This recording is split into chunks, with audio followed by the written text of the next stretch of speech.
make a difference in kind of putting something gently to someone and just yes, y'all, and you don't stop. Yes, y'all, and you don't stop.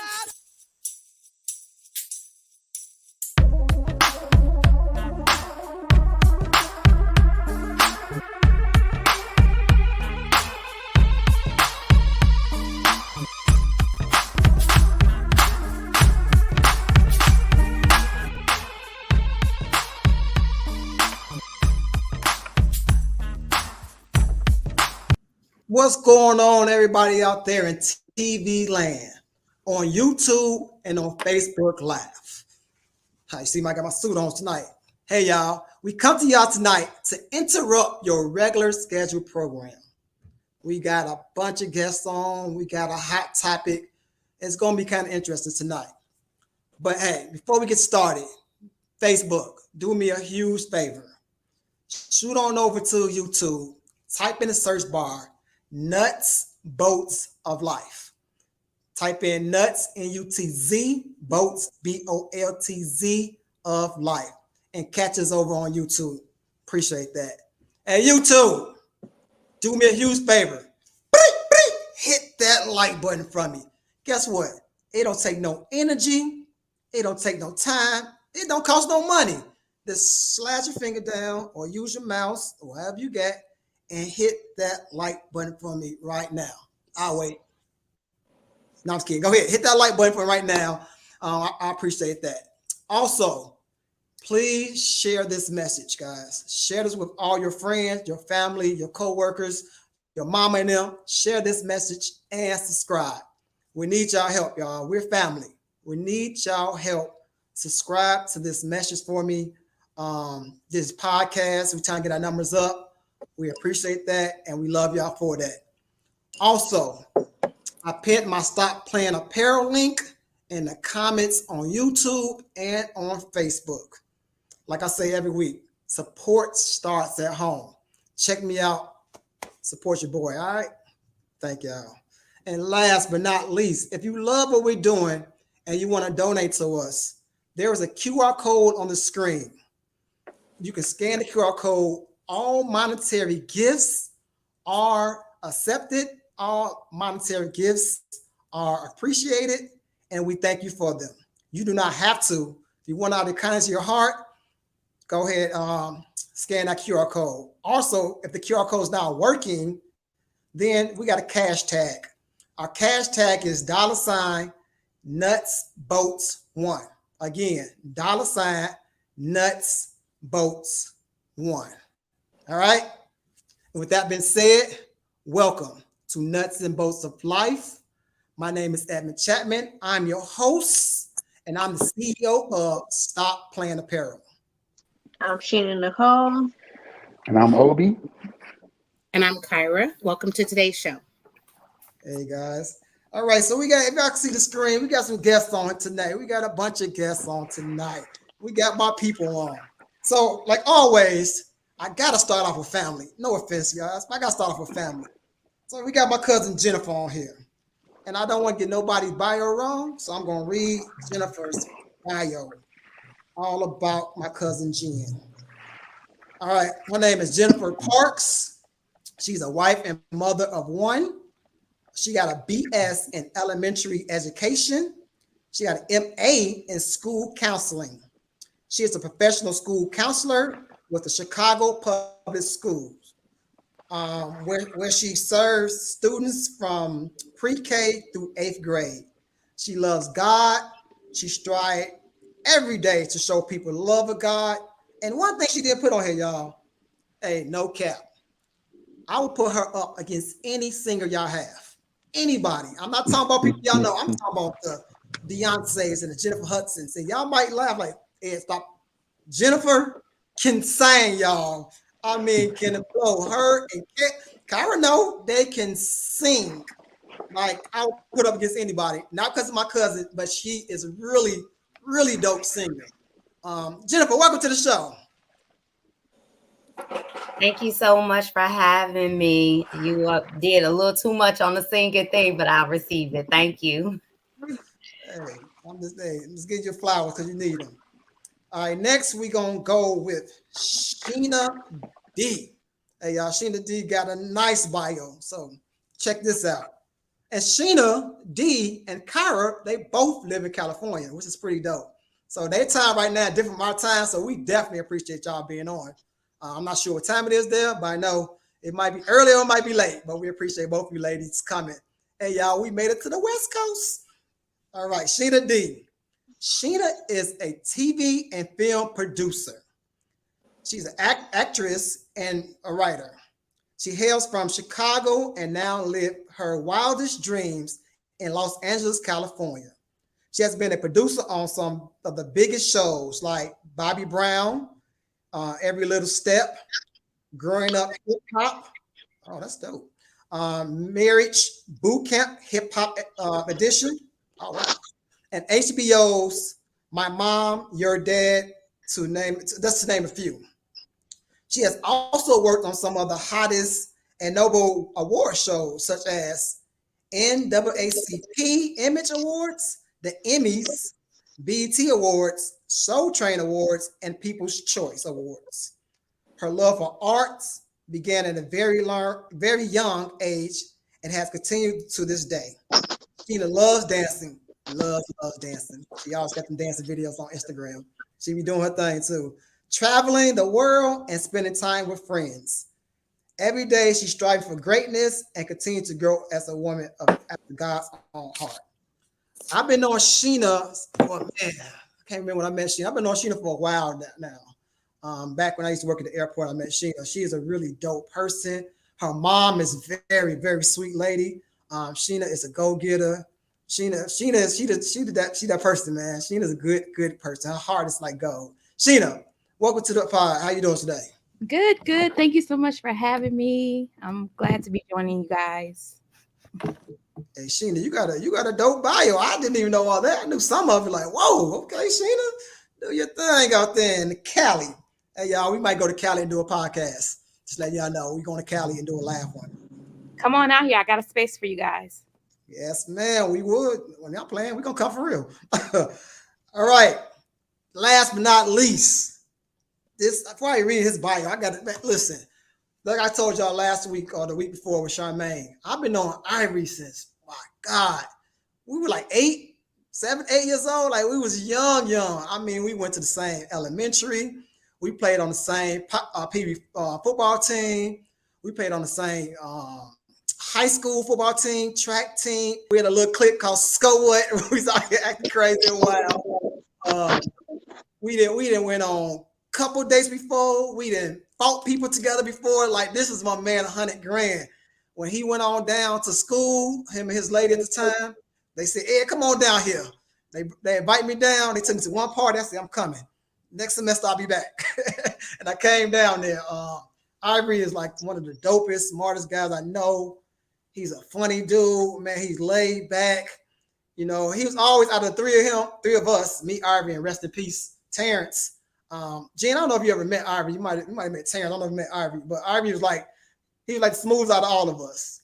He'd come like talking smooth. Even before we about to beat somebody up, Ivory had something smooth to say.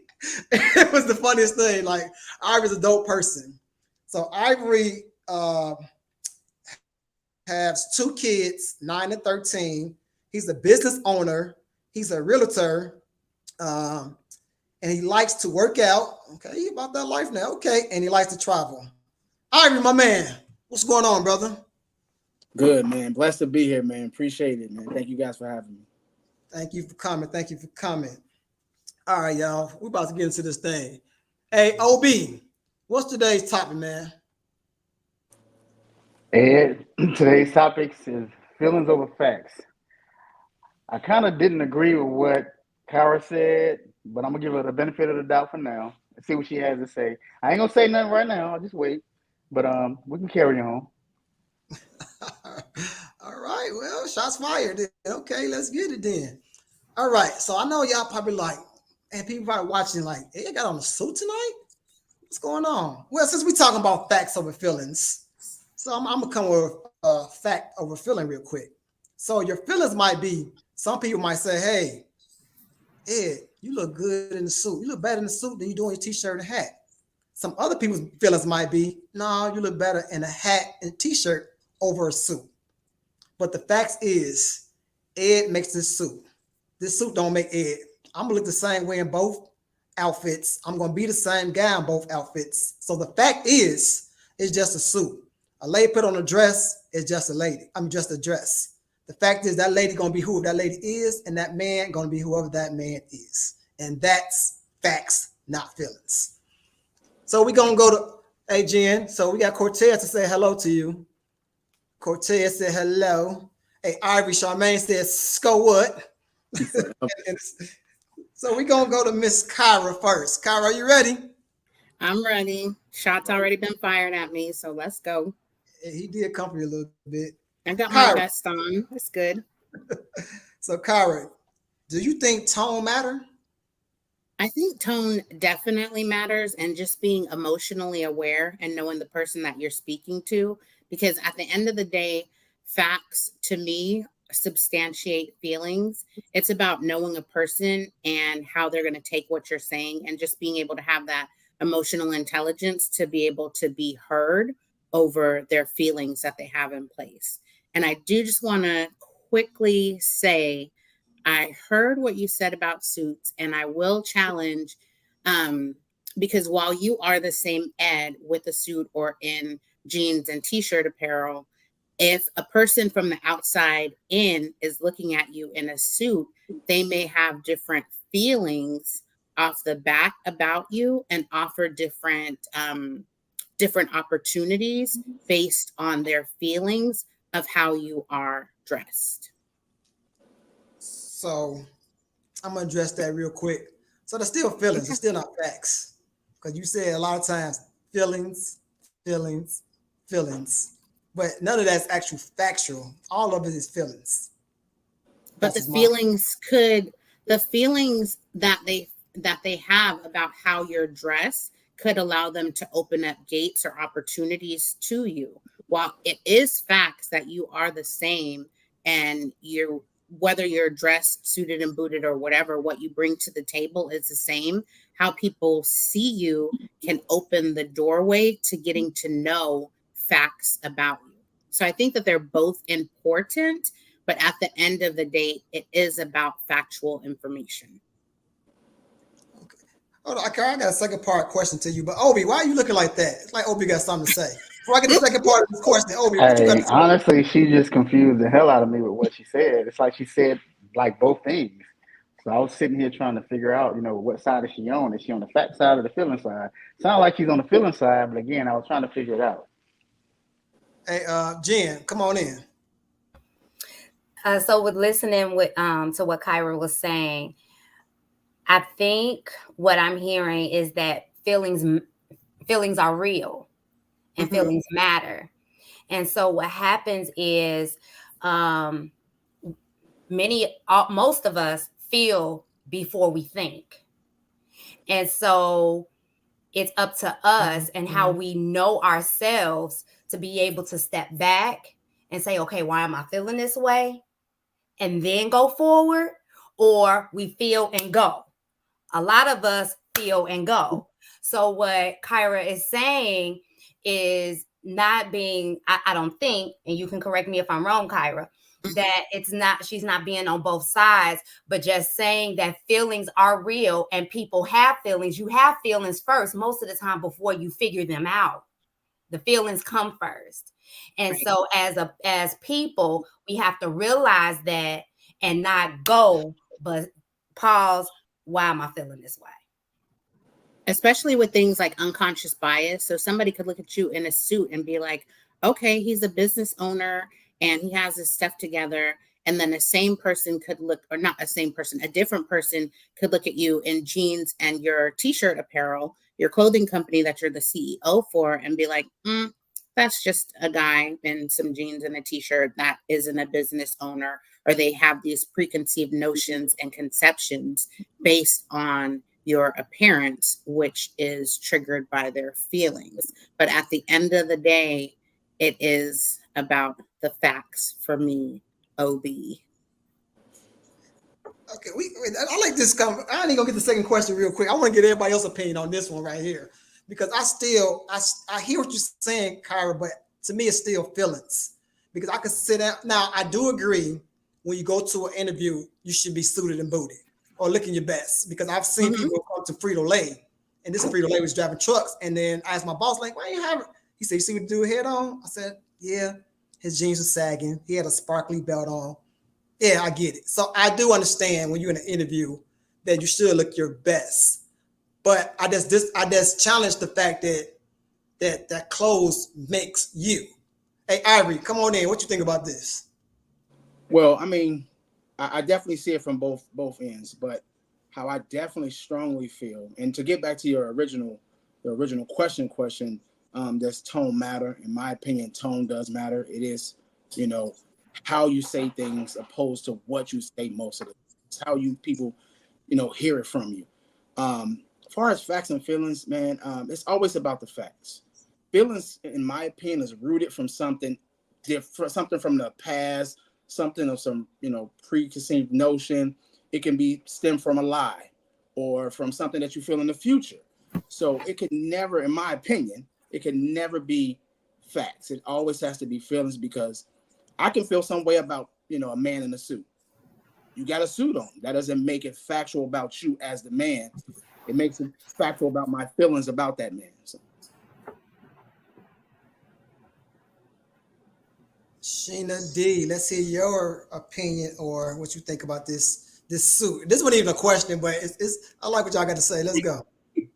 All right. So your original question, tone definitely matters.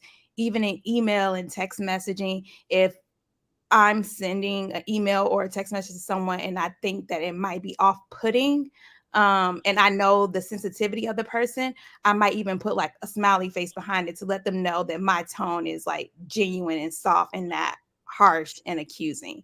So tone matters, whether it's vocal or over the text or email, it definitely matters.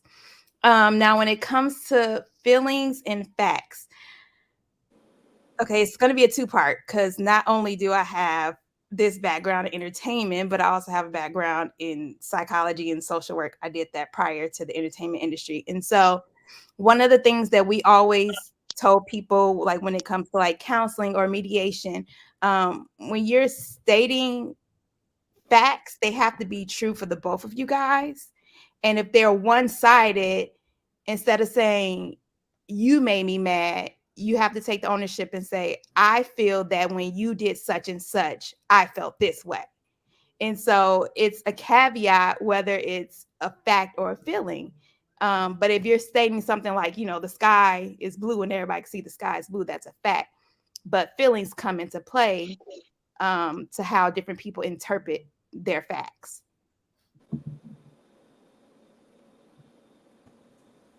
Okay. Look at y'all coming. Y'all coming ready tonight. I love it. Hey, do anybody got anything else to add to this before I go into this second part question? Because this Kyra threw me off with that one. I love it though. So anybody got anything else to add to this before we move on to this next part? So Kyra, second part to that first question. So the first Jen had her hand raised. Huh? Jennifer had something to add. I'm sorry, Jennifer. Thank you, Kyra. Go ahead, Jen.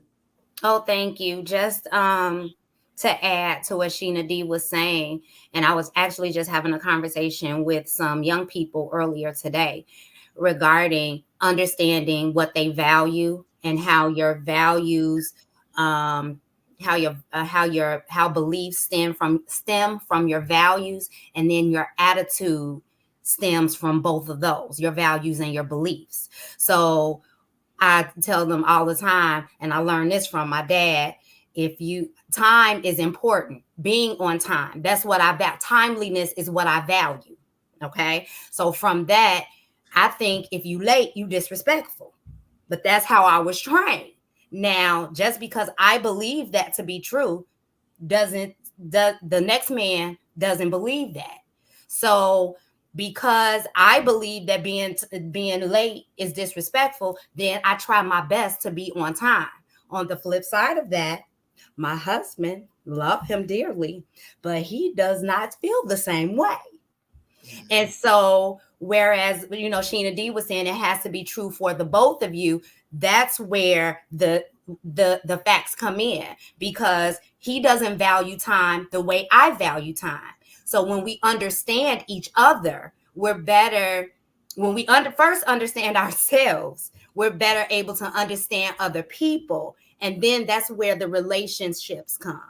The better communication and everything. When I understand what you value, Ed, and you understand what I value, then we're able to walk together.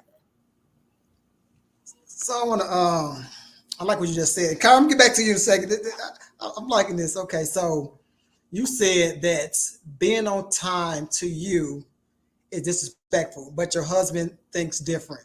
So are you saying if y'all both thought it's disrespectful to wherever you're going, that's a fact? It's a fact for us because we're agreeing, because it's a belief that we both share. So we're on the same page. And so with our beliefs, then our attitudes about being on time, we're going to get there on time. When I go to a sporting event, I want to be there for the Star Spangled Banner. He don't care about that. I'm just saying. So, and then when you understand that about people, then you're able to adjust yourself, because you can't change nobody else. You can only change you.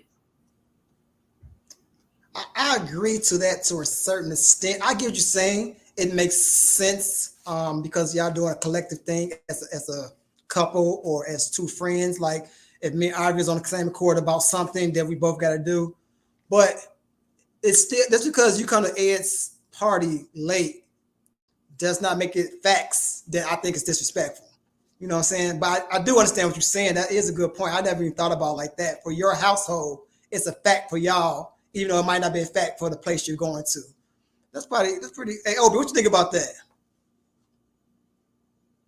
I kind of like it. I mean, I'll say I would agree with her. Coming from the same standpoint is, I don't want to be on time for something. I want to be early. I want to be early. I want to get a good park. I want to get a good seat. I want to, if I need to get some food or use the bathroom, I want to do all of that before the crowd comes in.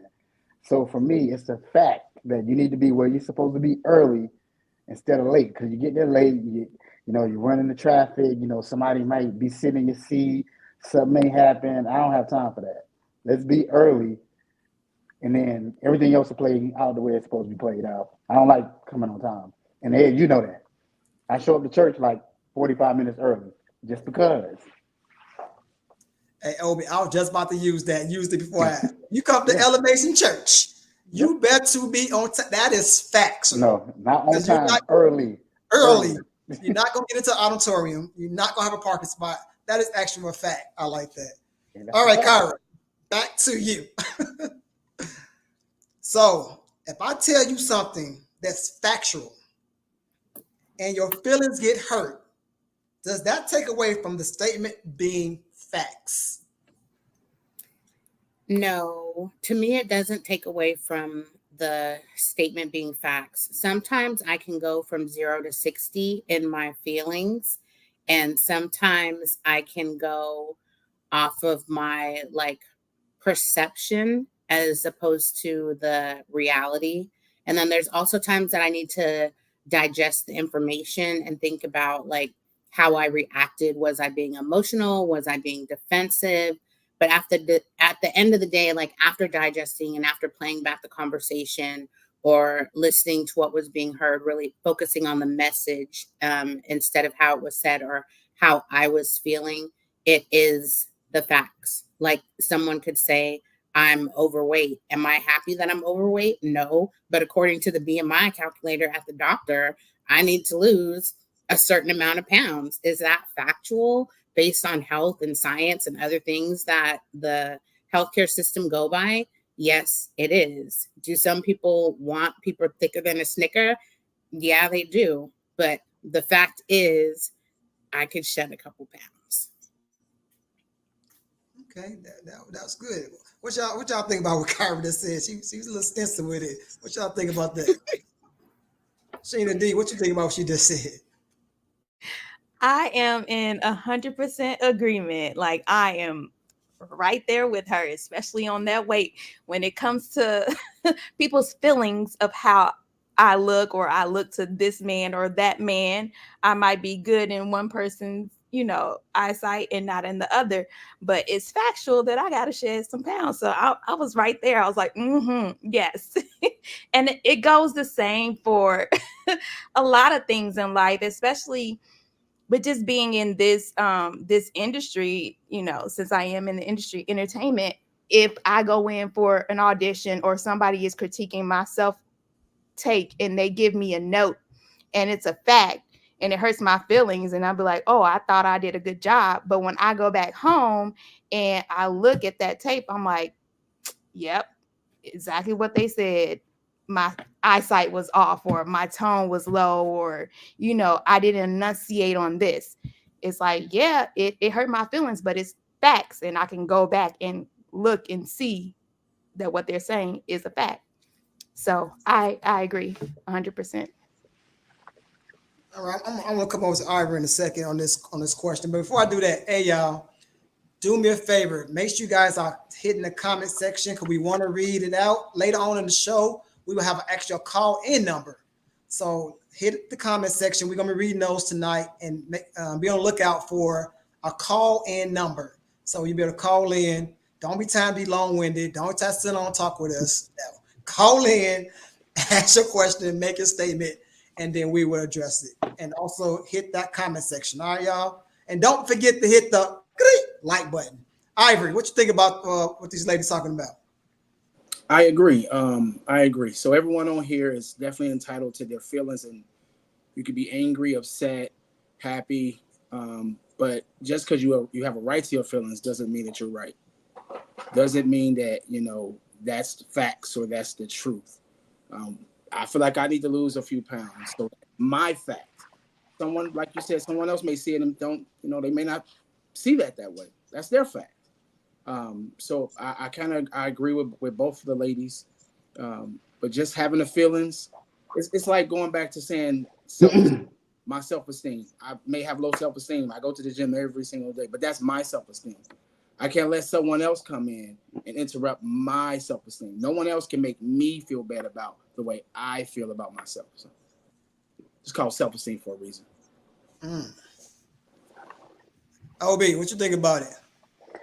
I mean, I kind of agree with what Ivory said. And I want to ask a question to the panel. And anybody can chime in when they want to. But do you guys think that men, they play to their facts more than their feelings? And do you guys think that women play more to their feelings than facts? I have my personal opinion on that, but I just want to hear your comments first. Well, I'll start then I'll go to Ivory. I think men do stick to facts more than women do, just because sometimes a woman might look at it from her heart and she might have a good heart about a situation. And like Sheena said, she might wrap it in a nice package. And might be coming from feelings. Not saying women don't come from facts, because you do got some hard nosed that come from facts. Like I know Jen be hard nosed about stuff. So, but I think men speak more from facts because they don't want to be told later on that it was wrong about something. And the lady might be saying, "See, I told you to listen to me." So I think they try to come more from facts than women, my opinion. Ivy, go ahead. First of all, I want to say he was trying to open up a whole can of worms. I'm just like right there. You trying to divide the panel. I agree with you, Ed, man. As a man, we're problem solvers. So being a problem solver is A, plus B is C. We have to be straight. We have to be. It has to be about the facts. We can't, wander in the forest trying to figure out the answers. We need the answers, and we need them to be factual and fact-based. Women, on the other hand, they have the luxury of having their feelings, which is a great thing. A lot of men should kind of tap into those feelings sometimes. I don't want to get too deep in the woods because Jennifer is kind of giving me the look, so I'll let her go next because this is rough. Hey, Sheena D looking at you too. Okay, Sheena D looking at you. She's looking at you. Let me say this real quick, y'all. It's called Nuts and Bolts on purpose. We want to get down to the nuts and bolts. The reason why we do this podcast is, I mean, we have fun on here, but we want to try to give people a different view of seeing things. Y'all might say something on here that some of us might like. I'm asking the questions, but somebody might say something. I'm like, man, what Jennifer said is good, and our audience is watching. You know, we're giving them nuggets from. We're not nobody's expert, but we're just giving them nuggets that they might be able to look at something different. So, if you got to wax deep, wax deep. Everybody got tough skin, I hope. Come on, Jen, what you got? I don't think it's a male or female thing. Honestly, I think it's a maturity thing, and maturity and anybody who understands themselves in a certain way, then they're able to look at facts. They're able to feel what they need to feel, but they're able to look at facts. And so, we do live in this world where women are so emotional, and and so maybe we tend to raise our voices a little more, or to that end. But to challenge what Ivory was saying, everybody has feelings, whether you admit them or not. Men have feelings. They may not voice them, but once a feeling comes in and you meditate on that feeling, then your actions are going to follow, whether you speak them or not. And that doesn't matter whether you're a man or a woman, but men do that. And once they get a feeling about something, and it doesn't have to be a fact. They may even think that it's a fact, but if they think that it's a fact, they're going to run with it. And now somebody is acting crazy and you don't even know why, because they done conjured up something in their head, but they haven't communicated that. So I don't think it's a male or female thing. I think it's a maturity thing and how you process your feelings. Yeah. Jennifer, you took the words right out of my mouth. It's definitely a maturity thing, where each person is in life. It also has to do with like intuition and discernment and things like that. But the example that I was going to give is like, my son and I, he's a male, I'm a female, but because he isn't mature, he hasn't learned things, he hasn't lived life. His facts might be different than my facts, but I've been on this earth longer. I have the experience. I have the maturity to know what's right, what's wrong, what's fact. So it definitely goes based off of maturity. I don't think it's a gender thing at all. And then also people just, like I said before, they have different intuition and, discernment wherever people are, in their spiritual walk of life and things like that. To just know things innately. So I don't think it's a gender thing at all. Ed, you're muted. Ed, you're muted. Ed, you're muted, but I feel like you said my name, ? You're still muted, Ed. I'm sorry. I want to know if Ivory wanted to rebuttal these two ladies before you go, Kyra.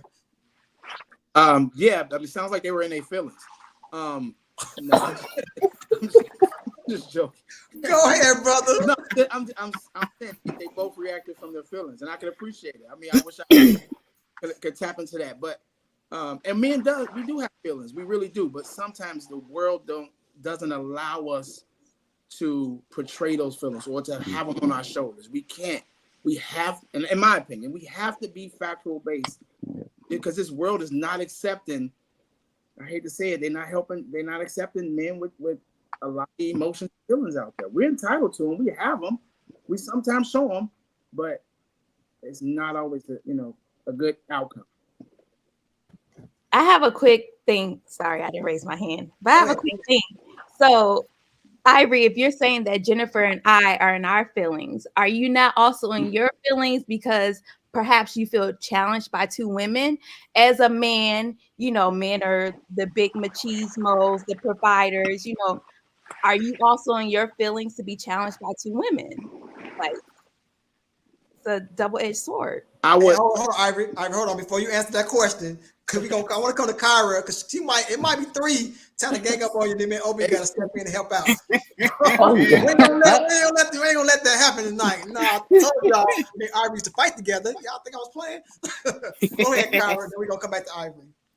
So I actually have a little bit of mixed feelings on the question, and I feel both ways. I think that men are, in most cases in society, men are raised as like protectors, providers, hunters. Their head is on the swivel, whether we're in the parking lot, whether at the restaurant, just constantly ready and on go mode.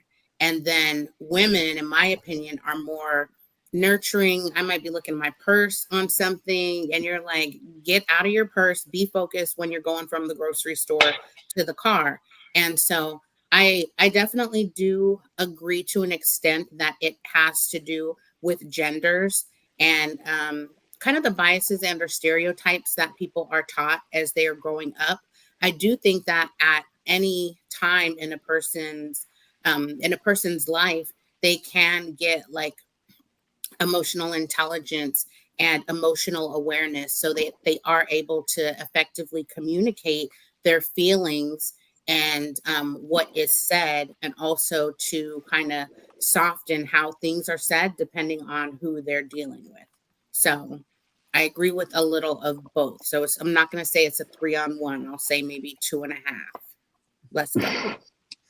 Okay, so we don't want to get stuck on this question all night. So I'm gonna let Ivory go one more again, and then Obi gonna go, and then Obi gonna read some. Since it was his question, he be last one on it, and then he gonna read some of the comments. So Ivory, go ahead, finish it up.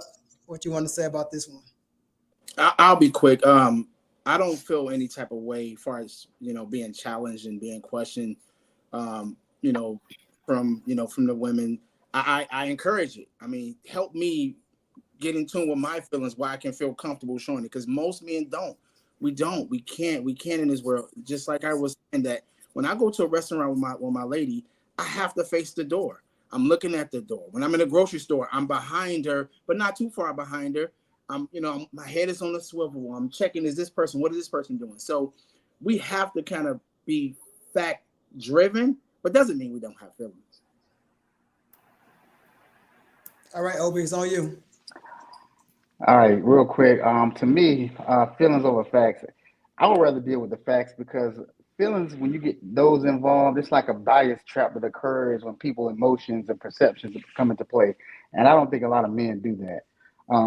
And I could be wrong, but that's just the way I feel. And Ivory, I'm here to support you, like, for real. All right, and we have a comment and a question in the chat box. I'm gonna read the comment first, and it's from Andrea. She said, "Facts versus truth. Fact: 1+1 = 2. Truth: medically speaking, 175 pounds, being 5'4", is obese. Aesthetically speaking, it's probably thick and it looks good, but facts will stay the same regardless of perspective. Truths change based on perspective. Um, Facts will stay the same regardless of perspective, and truth change based on perspective. What do you guys think of that comment? Well, I'll go first. If she look good, if she 175 and it's in the right place, hey, let's hey, and she in that gym, I'm with it. Now, I'm kidding though, but I get what she's saying though. It's all in the eye beholder sometimes, but that doesn't necessarily mean it's true about things. You might look at it like, man, shorty thick, or that lady looking good with them hips and stuff. But like she said that she still is obese. Like Kyrie mentioned earlier, but a lot of us is obese if you really look at the scale. I could be obese by my height and weight. I'm almost 200 pounds and I'm only 5'8". Somebody could say, well, you're obese because you're height in pounds. So I kind of agree with Andrea. I'll go like that. Jen, what you got? Just the fact that she's saying that there's a difference between truth and fact. Yes, I totally agree. I totally agree, because things do change with a person's perspective. And so when we're talking about, the things that there are some things that are that don't change. Like 1 + 1 will always be 2 forever in time. But then when I was talking about, what we value versus belief, and then where just because I believe something it's true for me, but it's not true for everybody else. And so that's because perspective comes into it. So the fact that she, is making good point. Long story short, good point, Andrea. It was Andrea. Good point. Hey, Sheena, what you think about that? Sheena D. Agreed. Yeah, everybody has expressed it. It's agreed. It's a difference. Hey, Kara had a hand up. What you have to say, Kara? I was snapping to Andrea. Oh, okay. I'm sorry. That's All right. Kara's thing. You know that, Obi. Yeah. Okay, I missed the snap. I'm sorry. Hey, and Henry made a comment about Andrea's comment, and he said 175 pounds at 5'4" is fat. Yeah. So that Okay. kind of reminds me of something, and I apologize because I feel like I just cut you off. There was I can't remember his name, but he's Kevin Samuels. He had made a comment about a woman being 200 pounds and that she's the size of a linebacker. I'm not quoting. It has to do with what he said. The way that it sounded, the tone was harsh. And hearing it for some people probably wasn't the easiest thing to hear. But at the end of the day, if you take your average linebacker's weight in the NFL, it is probably 200 plus points. And so, like, I'm in that category because I got some pounds to shed, but I'm working on it. But that is factual. And sometimes, and nowadays, because people's feelings are important. Not that I devalue people's feelings, but there's so much put into shaming and to like canceling people that, in my opinion, society has gotten away from keeping things real and keeping things true and keeping things factual because it doesn't sound good or won't get followers or fill in the blank. And at the end of the day, some people are being fed lies to help people feel better about themselves when the reality is you need to lose some weight. It's not healthy. Diabetes runs in your family and XYZ. So it's my 2 cents. Actually, I think that was 5 cents. Obi, what else we got in the comment section? Oh, All right. So go ahead. Let Sheena go. Sheena D. just for like that last response, you said his name was Mark or No, Henry. Harry. Sorry. But like my question to that is like, what about the BMI? Like everybody knows that muscle weighs more than fat. So how much of that 175 is muscle compared to fat or water weight? Like I think you have to consider all those, Well, when you go off the BMI, then that would be still considered fat. If you go off of BMIs, 175 and 5'4", when you do the calculation, because y'all know I'm big in fitness, that would be considered actually fat if you go off the BMI. Now, like she said, perception, I might look at the 175 like, man, she right. But if we go off for technically BMI and doctors and all that, then Harry would be technically right. The tone might sound bad and how you said it, but that actually is a fact. Going off like you said, BMI. all right, so we got a question in the comments section, and then it's from Brayhan. I hope I'm pronouncing your name correctly. But his or her question was, what's the best way to get your feelings across when someone presents fact? What's the best way to get your feelings across when someone presents their feelings to you, but without a fact? So again, what's the best way to get your feelings across when someone presents their feelings to you with no fact?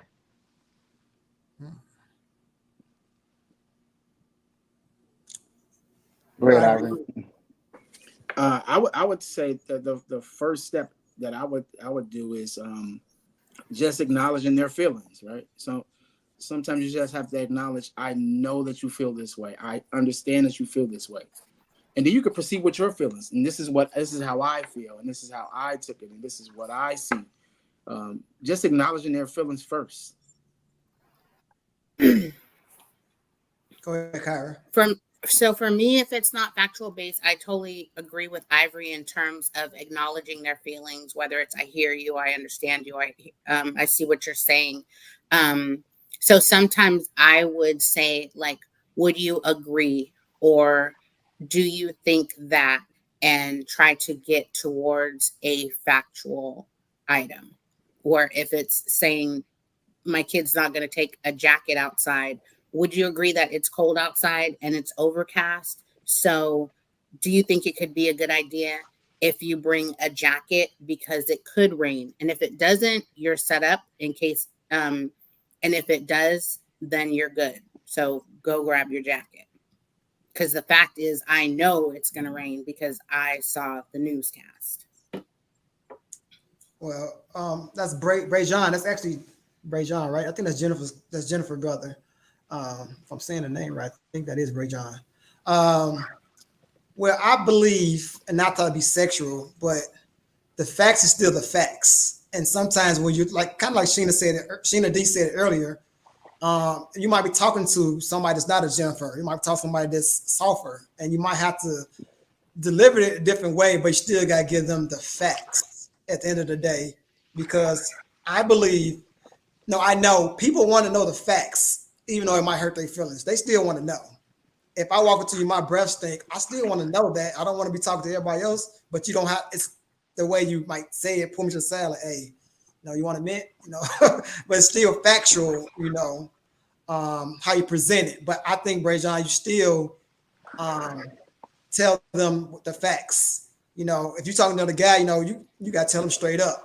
Because you can't sugarcoat nothing to him, no matter if he's a soft guy or he the toughest guy in the world. But I guess depending on who you're talking to, you might can deliver it differently. But it's still, the facts are still the facts. Go ahead, Jen. Communication with people, especially in any type of relationship, is very important. But when we're talking in our feelings, I don't care how many facts you throw at somebody. If they in their feelings, they in their feelings, and they're just not open to receive at the time. You might have to just let them go. Let them go with their feelings, and then let it calm down, and then maybe address it later. Because when people are in their feelings, a lot of times they're not open to receive anything factual. So I know a lot of times there are, just giving someone a chance to calm down, and then having a conversation about it later. And when we're in conversation mode, a lot of times it's about the point of the conversation. Are we are we going back and forth so that I could be right, or so that we can reach an understanding? And so when, if you're trying to be right, then you're not going to get anywhere. But if you're trying to reach an understanding, then you can go somewhere. So it's about the motive. Sometimes it's hard for people to go hard and they just in their feelings, and you talking and you just want to tell them, look, would you just shut up? But if you're trying to build a relationship, whether it's, a friendship or a, familial relationship, whatever type of relationship, and you value it, then the communication has to be where you're coming from a motive of understanding. And if everybody is not doing that, then you have to step back from I tend to step back from a conversation. Okay. Hey, real quick, everybody, before we continue this conversation. So, Beans, the reason why I got on the suit is because I was trying to make a point. Kyra came at me sideways on my point that the fact is that a suit don't make a man or a dress don't make a woman. So that's why I got on the suit. Hey, guys, so we about to add the call-in number. If you want to call in, again, don't be long-winded. Hate to say it like that. But if you want to call in, we have a call-in number. It's on the bottom of the screen. It is 704-891-9560. Again, the call-in number is 704-891-9560. You can call in, and don't forget to hit that comment section. Hit the comment section, and we're going to read those out, all right? Kyra, you got your hand up. What's going on? Yeah, I wanted to piggyback off of Jennifer's comment and ask, is it ever like permissible to ignore the facts based on feelings and kind of just brush them under the rug for the sake of someone else's feelings? What are your thoughts on that, y'all? No. I mean, because the facts are what they are. And the thing about it is, if you don't deal with it, it's going to come back around again. Especially if this is a person that you're with all the time, it's just going to come around again. But conversations, just in my opinion, conversations don't go well when both people are not open to receive. If both people are not at the point where they're both trying to be at a stage of understanding. Because if you just telling me how you feel and I'm just telling you how I feel, and we just keep going and making a round robin game about how we feel, then what we just talked for an hour and we still at what we feel, and you mad and I'm mad, and there's no understanding. And I'm the type of person, I can't do that. I don't have time for that in my life. So to answer your question, if I'm in a conversation and I'm seeing that if I'm in a state of trying to understand, but you're not in the state of trying to understand, I'm just going to back away. We might be able to circle around, but not at that time. Hey, y'all, real quick. I'm sorry. I'm going to let Obi come on in. So I'm having some problems with the call-in number, so I got a new call-in number. Hey, call in to 803-412-0535. Again, you want to call in, the number is 803-412-0535. We're waiting to hear from you. Call in now. Let's hear it. All right, Obi, go ahead. All right, so I got two quick comments and a question. Jennifer Angel kind of agreed with you. She said, I think they'll just come back up eventually. Then Grace came in and she said, you can be in your feelings and speak all facts, and the message will still be missed because someone isn't willing to accept the facts. You don't have to be at an understanding when facts are involved. You either accept the facts or not. And then she gave us the I think it's the shaking my head emoji. What do you guys feel about that comment or those comments? Jennifer and Shannon? I would just challenge that you need to have a mindset of understanding. I know the facts are the facts, but if you're not at a mind of understanding, then you're not going to receive. I mean, so the thing is, yeah, facts are facts, but people walk around all the time not receiving it because they're not at a state of understanding. It doesn't change the fact, but it changes how they are if they're not. I mean, it changes how they move in life if they're not in a state of understanding. I think it goes back to what you said earlier, though, Gio. You said about being mature. If somebody's in their feelings, but they're telling you facts, then you should be able to be mature to receive the facts. But then again, why are you in your feelings telling me a fact? Right? If it's a fact, why you got to be emotional and in your feelings about it? If you know it's a fact, you can say it calmly, cool, collective, without being so emotional about your facts. Sheena D, what you think about that? Yeah, a lot of great things have been said from Kyra and Jennifer and those that are chiming in the comments. But like you said, it's based off maturity.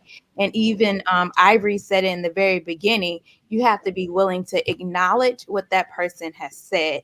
You can't ignore or dismiss what they said. And then it's about communication and maturity.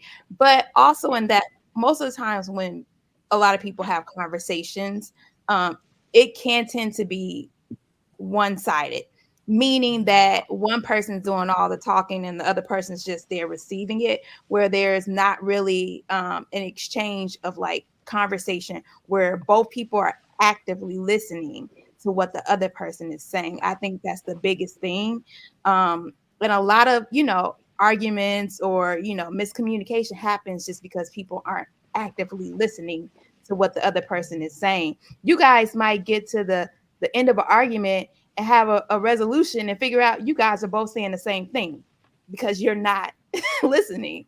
And so when it comes to that, it's very important that when you're communicating openly and you're being mature in that communication, that you're both actively listening.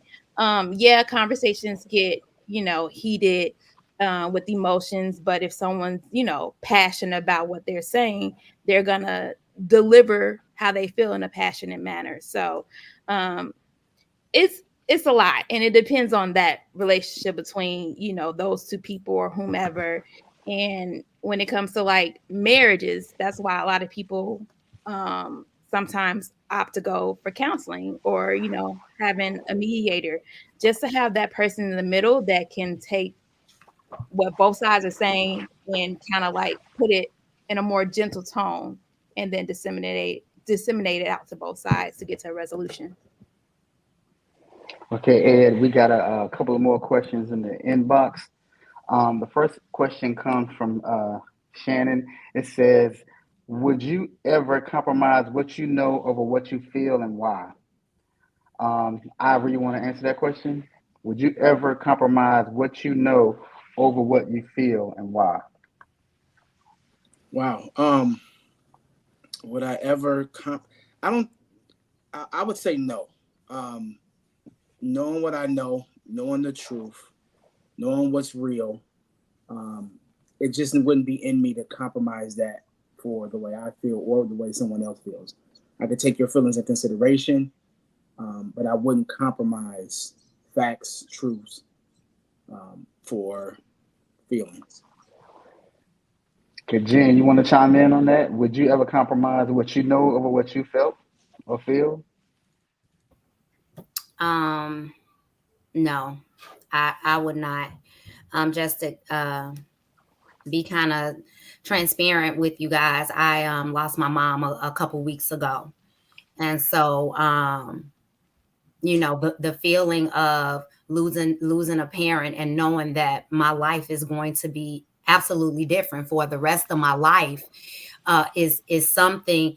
Feelings come from that. But I know that I know deep in my heart that she's in a better place. She's no longer, she's no longer suffering. And because I know that, I can't let my feelings override that. I can't, because that's what keeps me going to where I need to be.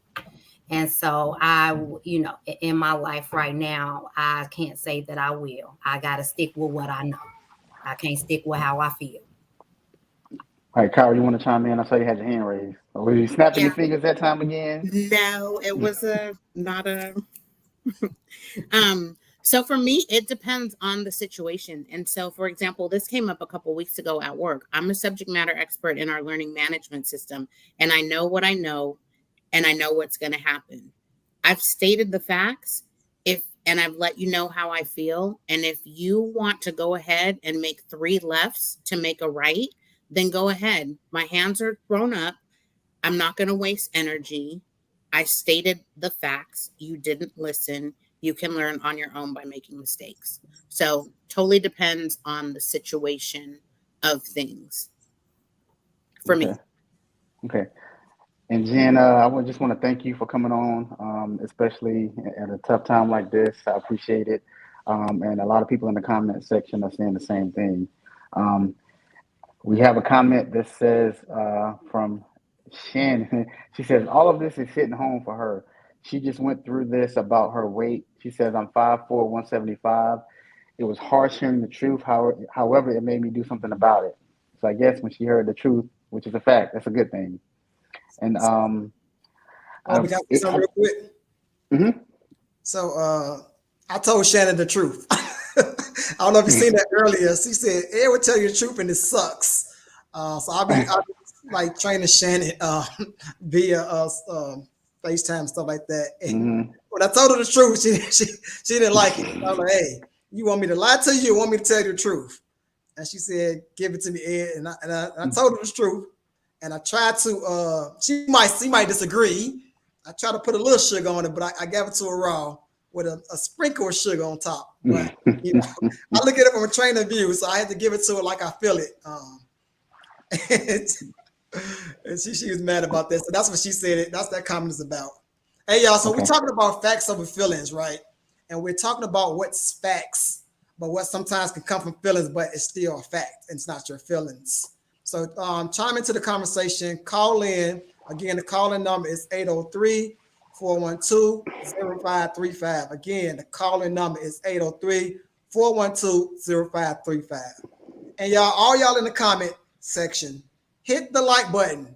Because I'm looking at the likes and I'm looking at the comment section and they added up. So right now, stop everybody and hit the like button for me right now. Appreciate that real quick. Hey, Sheena, I got a question for Sheena real quick. Sheena D, you talked about counseling. Would you say it's a fact that more women go to counseling than men, or more women push counseling than men? So I can't truthfully answer that without doing research to see what the numbers are. I can't give you facts because I haven't done the research to know the numbers. But in my opinion or my feeling, yes, I would think that women go to counseling more and push counseling, on the man more. And I would even take it a step further to say that, our brown and Black people don't really seek counseling. We kind of see it as this taboo. So when it comes to that, I would say that, our Caucasian counterparts would be more prone to seeking counseling than our brown and Black people. But again, I don't know the numbers on it. I don't know the research on it. So I don't know if that's fact. I got the numbers. Okay, what's the number? Jen, what do you think? You're a counselor. What you think? I agree with Sheena D. I mean, not without numbers, I can't say. So you had the numbers, spit the numbers. Kyra, Irie, I want to add on to this before I give y'all the numbers. I agree that in the Black culture, it has been taboo, and a lot of our ancestors have went by what happens in this house stays in this house, and that we as a culture and a society need to tap into the resources that are available to us and that we pay for, so that we can be emotionally regulated and be able to discuss things with people that went to school for that. I think also part of it has to do with church also. Like, just pray about it. Just pray about it. God gives you wisdom to seek counseling. God gave you the ability to get that job that comes with benefits where you can get 10 sessions. So take advantage of what God has blessed you with, because everything isn't being fixed through prayer. Sometimes you need to tap into resources. Not saying that things can't be fixed by prayer. I don't want anybody misunderstanding or coming from me, but use your resources. Ivy, what you think? I mean, it sounds like a trick question to me. I don't have the numbers either, so I'm not gonna I'm not gonna yell out anything that's crazy, man. So just give us the numbers, man, so I can be amazed right now. Because if it's men, then I'm amazed.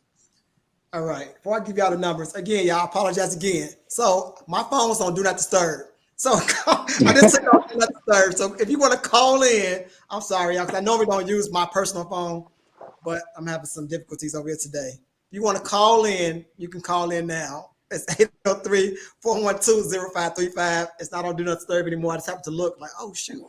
So you can call in. And real quick, Henry said in the comment section, 5'4" is a bit small for a linebacker, but make a good running back. So, all right. So in my opinion, my first opinion is, I think before you get married and every now and then when you're married, you should seek counseling. Even if nothing's wrong, just to sharpen your tools up. So before you get it, go to premarital counseling. And while you're in it, because we went, unfortunately, I'm divorced now, so apparently it didn't really work that well. Because back what Jennifer said, both parties have to be in agreement with each other so counseling could work. I don't feel like you being single, you really have to go to counseling like that. If you don't want to, I don't feel like everybody must go. I had an argument with a young lady that thought everybody should absolutely go to counseling. I don't feel that way. But the numbers is, and this is from the CDC, the census, and the blackdemographic.com. In 2022, there were 13 million men that went to counseling. 13 million. But there was 20 plus million women that went to counseling. So the fact is, women do go to counseling more than men go. Go ahead, Jen. That was a trick question because you just talked about Black. We were thinking about people overall.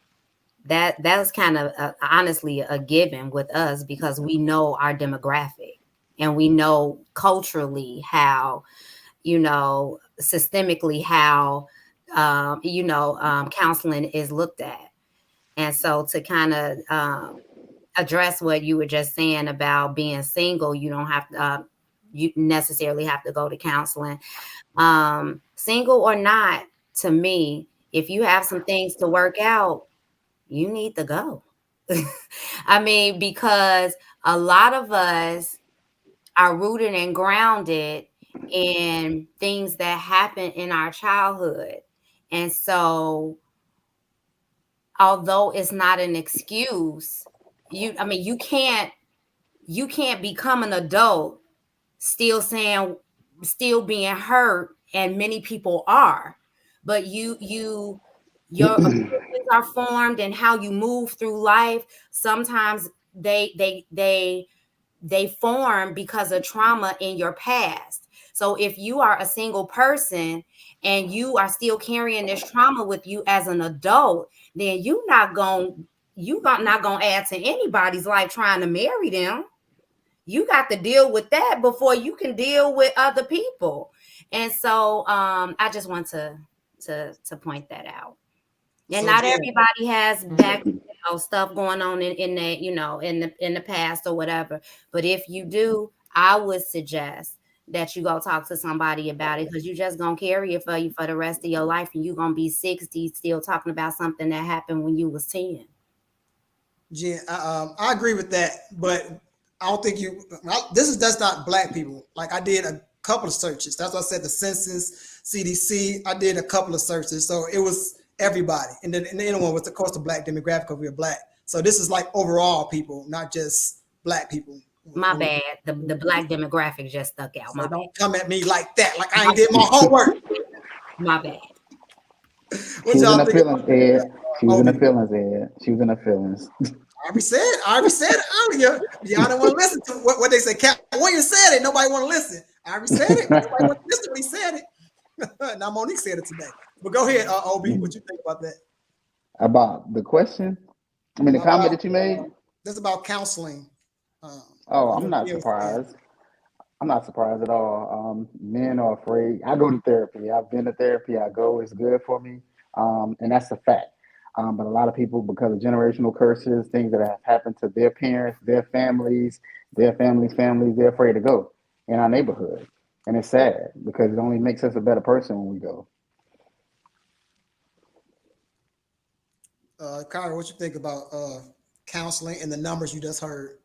Wait a minute, Kyra, did you just snap for me? I feel good I right gave now. you some I feel snaps, good. I feel Obi, good. even though you shot for me earlier No, I on. didn't. I'm trying to understand. I'm just trying to understand. So I 100% agree with Jennifer and Obi. And as a single person, I take advantage of my benefits as Obi does and have standing appointments every other Thursday.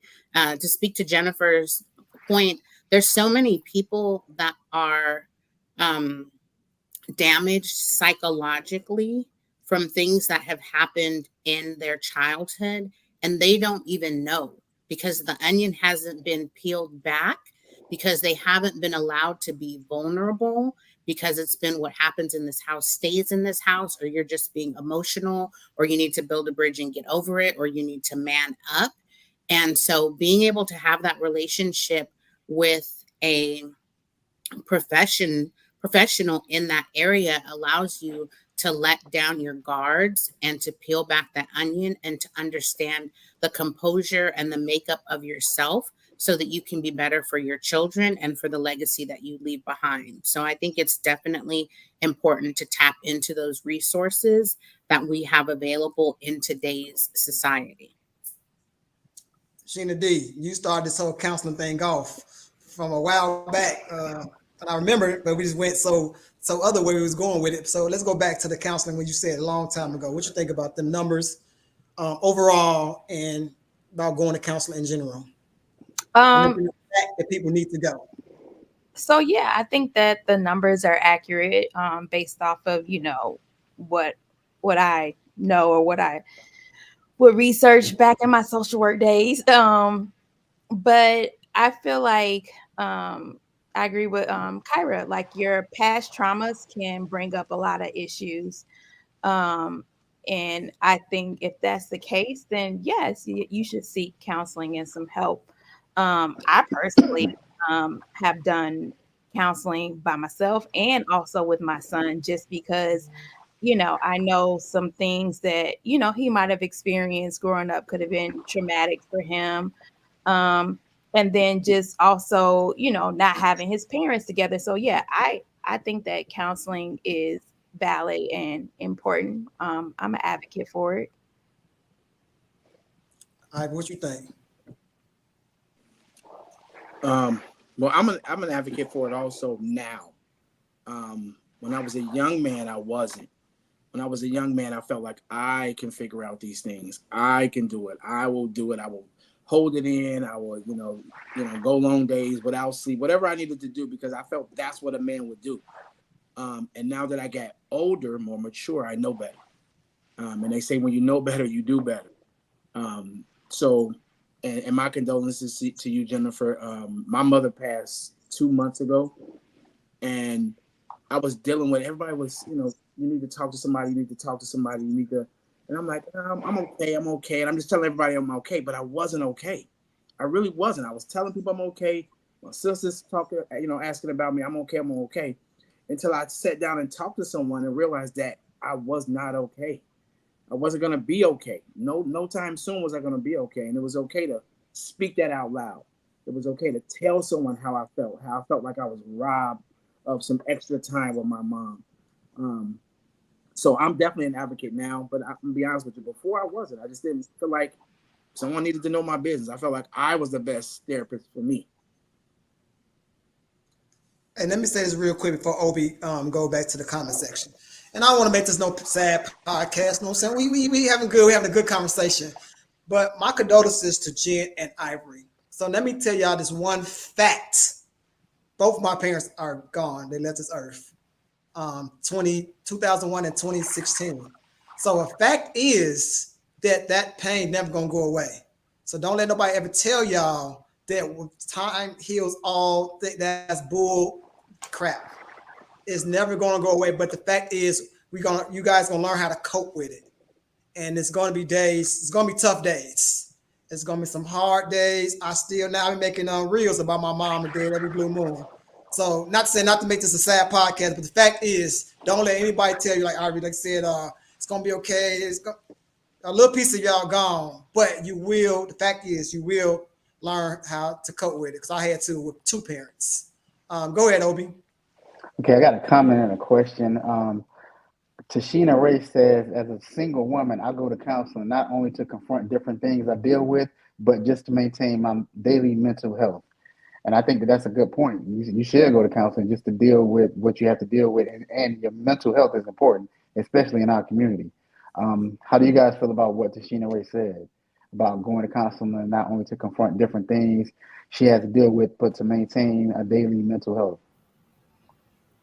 If I can say, I agree.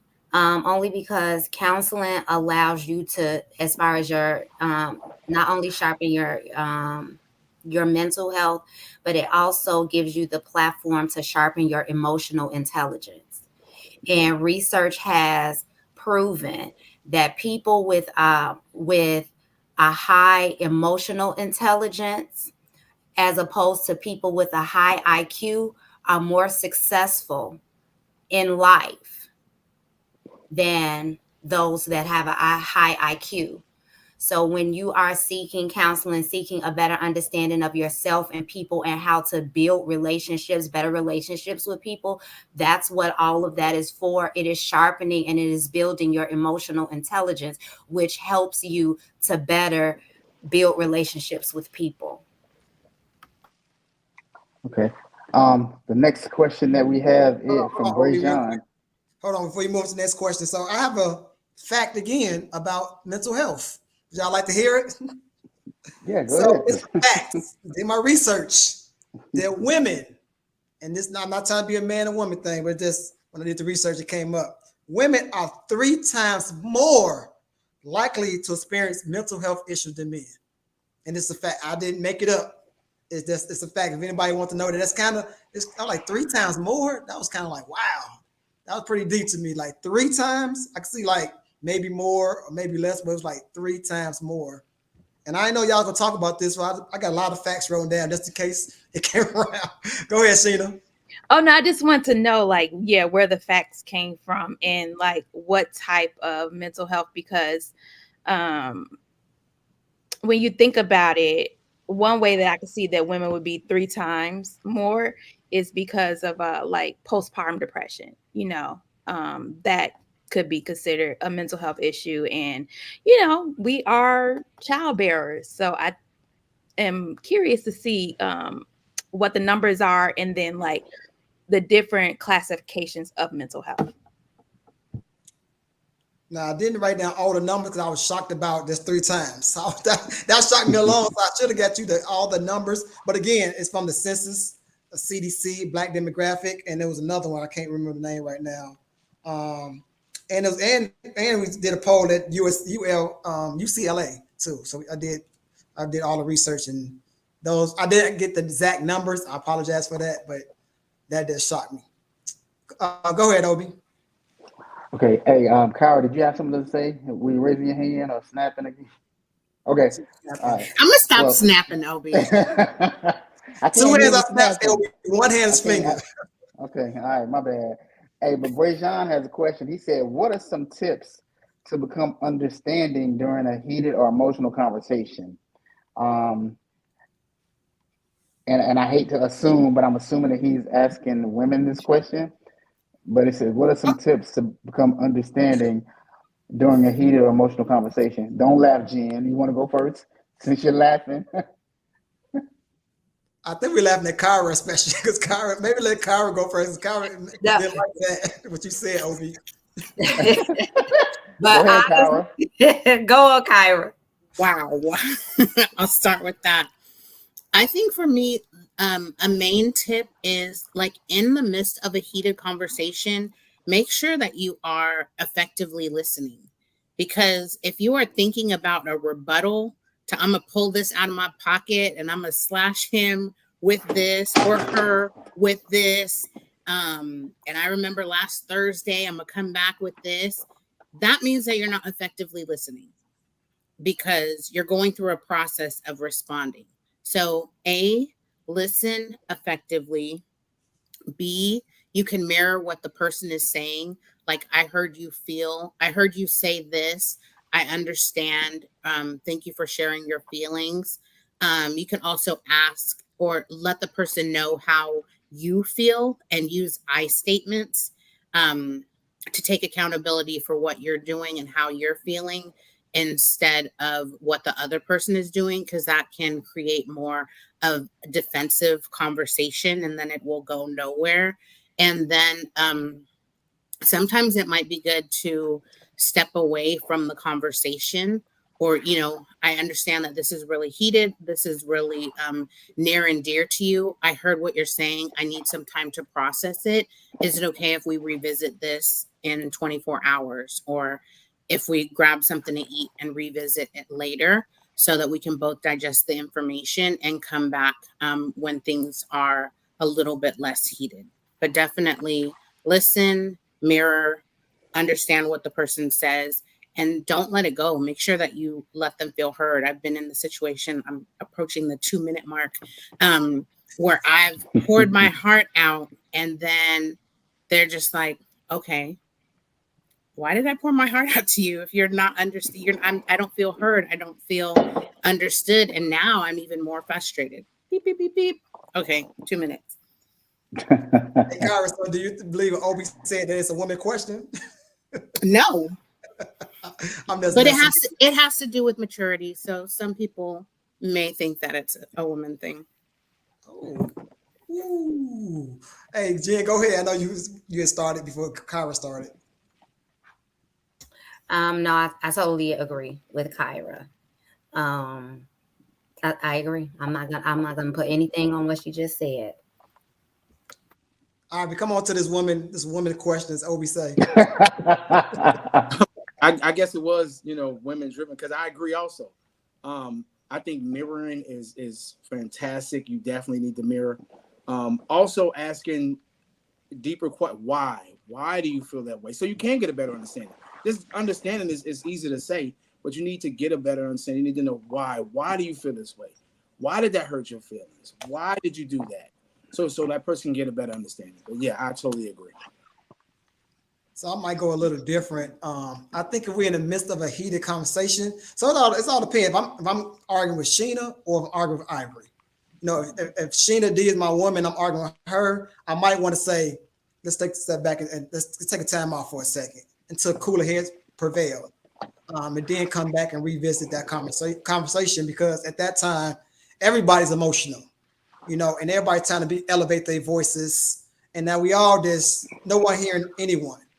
But if I'm with Ivory, then we might have to just yell it out until we might figure the problem, because it's a masculinity thing, it's ego driven and all the other stuff. So at the end of the day, you just got to take a second and maybe step back from the situation, and try to see from the other person's point of view, to be really honest with you, and then go back and address the conversation. But the conversation needs to be addressed. It don't need to be swept on the rug and forgot about.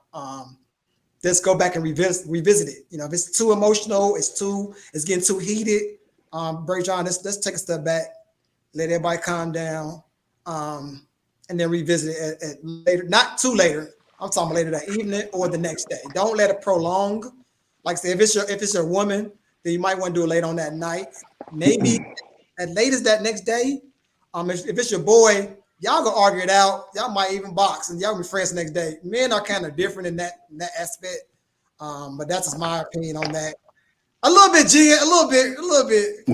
Guys ahead fights and they back friends the next day. Go ahead, Sheena D. Okay, so I agree with everything that everyone has said. The only other thing that I want to know is to be observant and aware of that other person when you're trying to have a conversation with them. If you know that your man is coming home after working a 16-hour day, it might not be best to have that conversation right then and there. Don't sweep it underneath the rug, but give it some time. Same for a man. If you got a stay-at-home wife, or if she's a working wife and she's worked a long day on top of cooking all the meals, picking up the kids, dropping them off, give some time to breathe so that things don't quickly elevate before you have that conversation. But don't wait too long. I'm gonna get to another facts of a feelings question. Kyra, I'm gonna go back to you first. Can you trick yourself into thinking that what you feel is facts? Then part two of that is, can what you feel lead to facts? So again, can you trick yourself into thinking what you feel is facts? Or can what you feel lead to facts? I think that both can be true, that you can trick yourself into believing something is a fact, and that people can trick you into believing that something is a fact. If someone's constantly telling you that you're stupid or you're unworthy, then after time, you might get broken down and you might start to believe, I'm not that smart. You might start to second guess yourself, even though you know that you are worthy and that you are smart. A lot of it has to do with psychological compound and, as Ivory mentioned, like self-esteem and things of that nature. So I think that, yes, it is true. And then can you repeat the second one again? Is there a time that you Can what you feel lead to facts? I'm not sure. I feel like no, not necessarily. If you're just going on feelings and it's far away from the fact, like I again with the weight thing, I feel comfortable in my clothes. I feel like I'm not as big as, the people on the 400-pound show. I feel like my body type is attractive to some people, but at the end of the day, the weight and different diseases that run in my family, the fact is I need to shed some pounds and eat healthier and focus more on nutrition, which will have a domino effect. Ari, what you think about that question? So the question of can your feelings become facts? Not unless it was a fact to begin with. I just don't think, no matter what you do about your feelings, if it's not a fact, it's not a fact. We all know a fact is something we can measure a fact. If it's not a fact, it's just not. The first question was, what was it again? Can you trick yourself into thinking that what you feel is a fact? I believe you can. I believe that is a true statement. I believe that it's a lot. And we know a lot of people probably who felt some way and they believe something so long that they lie to themselves so long that to them that's true. I was a star running back in high school, and you keep telling yourself that for 20 years, and then you look back at your 20-year reunion and you wasn't that guy, but you think you were that guy. You really do think you were that guy. But yeah, so you know what I'm talking about here. I mean, you was that guy though. You was a bone crusher, boy. Yeah, I was out there trying to get it, man. I don't know if that was a fact. I'm like, Sheena D, Sheena D, what you think about that? Again, the question is, can you trick yourself into thinking what you feel is a fact? And then part two is, can what you feel lead to facts? So yeah, for part one, I think that you can trick yourself into believing that your feelings are facts. It's just like all mental and psychological. Compulsive liars think that their lies are facts. But that's just something because they're repetitively telling themselves that. And then for the second, can your feelings lead to facts? Yeah. Right? No, I don't believe so. If it's a fact, it's a fact. Your feelings can't lead to making it be a fact. Hey, Jen, what you got? I agree with everyone else. I definitely believe that you can trick yourself into believing that your feelings are fact. And I don't think that your feelings can lead to facts. However, your feelings can lead to a certain outcome. If you keep following those feelings, they won't lead to a fact. But if if you say, I'm gonna lose this job, if it's because it's stuff that just keeps happening at your job.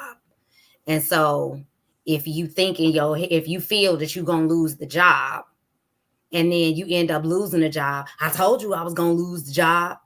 Well, what did you do? The reason why you felt that way, and then your actions kept following to that desired end. So I don't believe that that your feelings can lead to facts, but they can definitely lead to a desired end.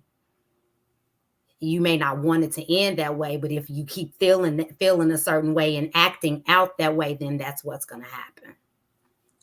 So Jen, and then I'm gonna get to Obi. Jen, I think what you just said, I feel like that's almost a fact. Because if I put it in my spirit, sometimes it happens. If I feel like I'm gonna have a bad day, we all hear it. I have a bad day.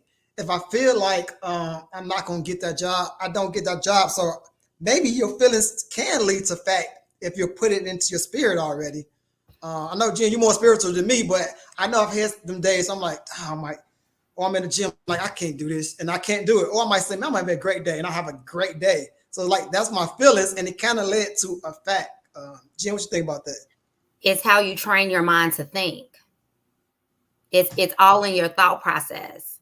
So if you're the type of person that I'm gonna have a bad day, then literally 3 or 4 things could happen good that you overlook. And then the 5th thing that happened is bad. I knew I was going to have a bad day. And so it's how you train yourself to view the world. So I have a 5-year-old, and I'm molding and shaping her brain and how she thinks right now. Her and my husband and I, we are constantly reinforcing how she needs to think. If she's getting ready to start, she's on the balance beam and she gets on the balance beam, and before she gets on, she says she's gonna fall, then you won't fall. Because you already scared. You've put fear in your heart before you even got up there. And so just trying to, it's all in how we approach things and how we think before we go. And you can choose to look at what you keep saying, or you can choose not to. And it takes more intention to do the other, but that's how you train yourself to see things that are not how they are. Hey guys, it's watching in the chat. We're talking about feelings are not facts. Right now, we're discussing can you trick yourself into thinking that what you feel is a fact? And can feelings actually lead to facts? So that's what we're talking about right now. Also, guys, the time is getting limited. So if you want to call in, the call-in number is 803-412-0535. Again, we want to hear from you all. The call-in number is 803-412-0535. We're going to go on over to Obi and see what Obi got to think about this question. Obi, you mute. And I don't think you can trick yourself into thinking.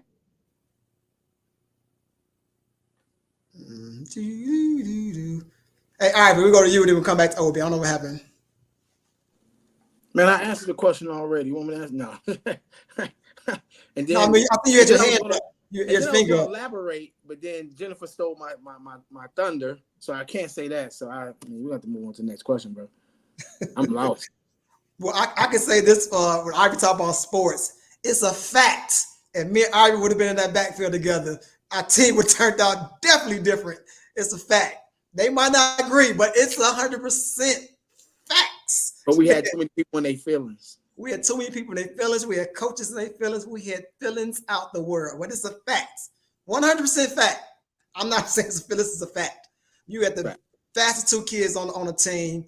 You had Ivy was a dog in football, but Phyllis got involved.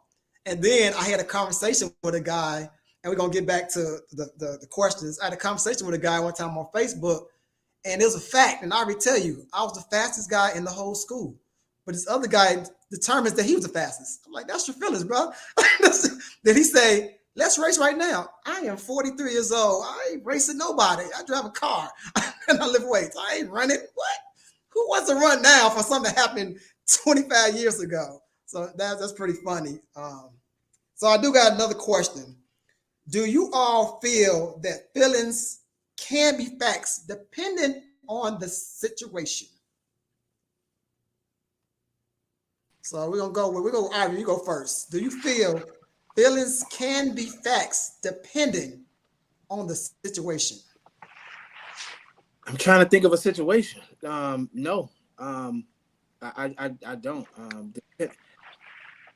I know to keep it clean and cut. Nah, I don't think so, man. It's no way I can think of a situation where something can just trump facts. Facts is facts. It's factual. It's the truth. It's the beginning and the end. It's the all. So no, I don't think so. I'm gonna go back to Obi. Obi's back. Obi, so you got to answer 2 questions. The first one was, can you trick yourself into thinking that your feelings are facts? And then part 2 was, can feelings lead to facts? So that's first question.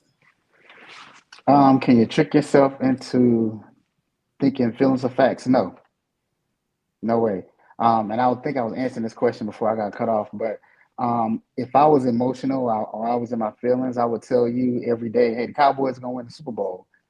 That's not gonna happen. And see how you guys turn your heads? It's not gonna happen. So I know better. It's not a fact. We're all hype, all propaganda. We love the media, but the fact is we're not gonna win. That's not gonna make me not be a fan, but I'm not gonna feel that they're gonna win. And what was the second question, Ed? Um, do you feel that feelings can lead to facts? No, feelings can't lead to facts because, like Ivory said, facts are facts. And there's no way around that. That's just cut and dry. It's black and white. There's no gray area for that. Facts are facts. And Obi, last one while we got you on the stage, before your phone start messing up or whatever you're doing, we got time for your foolishness. But Do you feel that feelings can be facts depending on the situation? For me, no, feelings can't be facts because again, facts are just facts. It's something you can look up, something that's verifiable, something you can see. It ain't something you can feel, something you can see. Sheena D, what you think about this question? Okay, so can feelings be facts? I think that's kind of like hard. It depends on the situation. But I'll just throw this out there just to throw it out there for like a caveat. Whenever I get sick, right? If I feel like I'm getting bronchitis, I'm about 99.9% sure it's bronchitis. Is it fact? I don't know. But when I go to the doctor and they confirm it's bronchitis, then yes, my feeling that I'm sick, I think and feel I have bronchitis. It was validated and it was confirmed that it's a fact that I have bronchitis. So, I mean, it depends on the situation, but I only just threw that out there just because. But any other reason, then no. You know what I mean? So That was good. Kyra, what you got? I think that a feeling can be a fact depending on the situation because I'm telling you how I feel about something, and my feelings are factual of how I feel. When you did this, it made me feel this way. And you're continuing to do this, even though I've let you know that a result of you doing it or saying it makes me feel that way. That's a fact. And it's rooted from my feelings.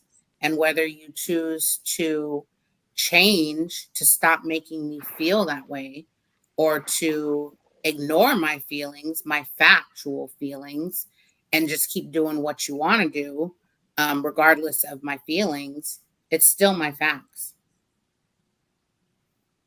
Okay. I feel like I missed somebody. Who did answer this question?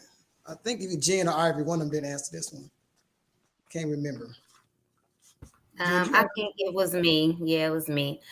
I think this kind of goes back to what Andrea said earlier when she talked about the difference between facts and truth.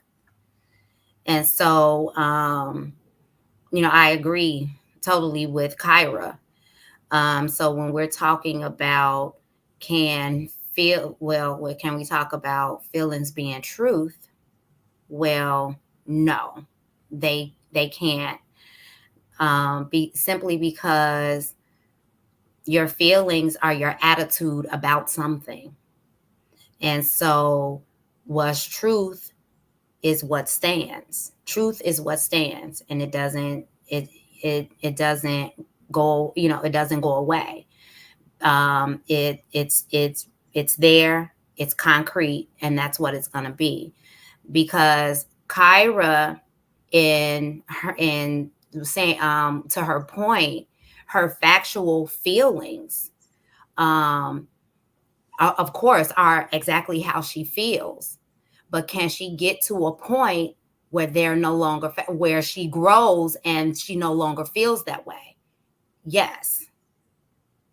But what's truth is what's concrete, and your feelings are not concrete. What's truth is what's concrete. Okay. Hey, Obi, what they talking about in the comment section? We got a lot of comments. Shannon says, if we know everyone has feelings, that's a fact. Then how can your feelings not be a fact? I'm confused. Then she made another comment and she said, we all have feelings, that's a fact. But when we express them, they not. Zonika said that she agreed. Hold on, Obi. Let's rewind back. Kyra, you snap your fingers. What would you agree with what she said with the first one? Yes. Why?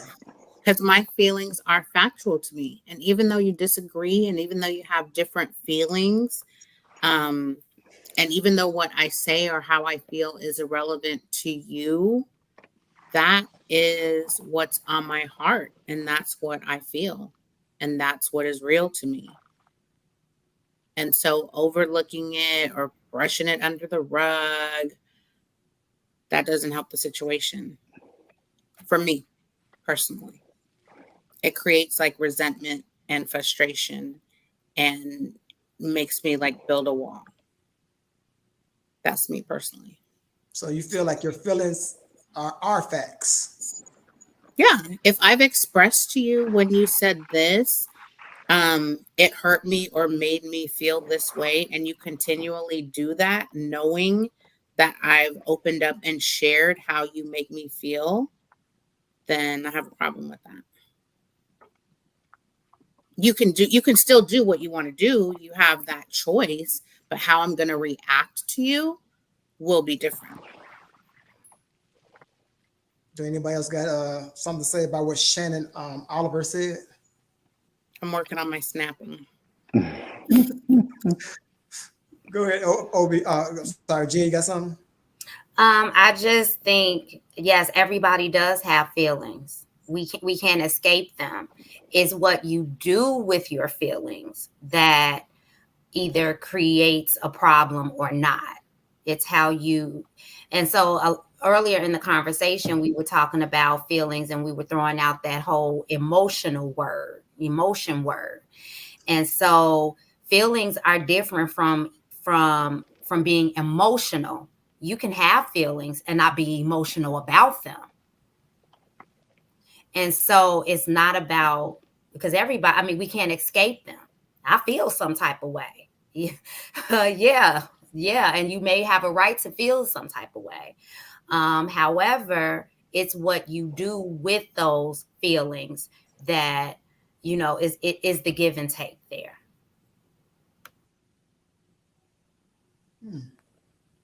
Go ahead, Obi. All right, so Shannon has one more comment. She said, I know I'm feeling sad when I think of my sister who passed away. That feeling is a fact.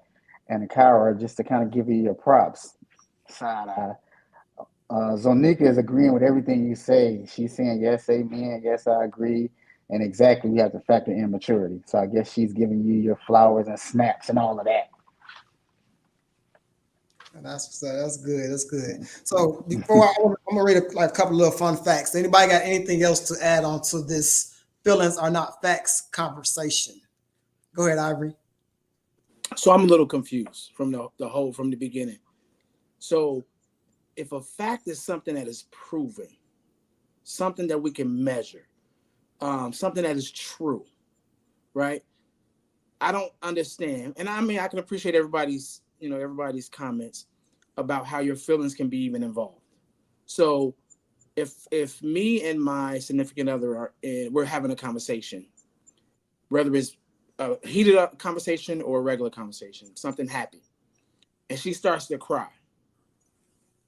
The fact is, what I said led to her cry, whether she was happy or sad. Her feelings and emotions, in my opinion, didn't have anything to.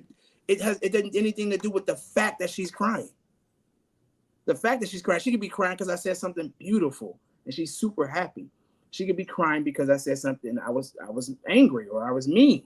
The fact that she's crying, the reason why she's crying is her feelings, which has nothing to do with the actual act that she's crying. Now, it led to it. Don't get me wrong.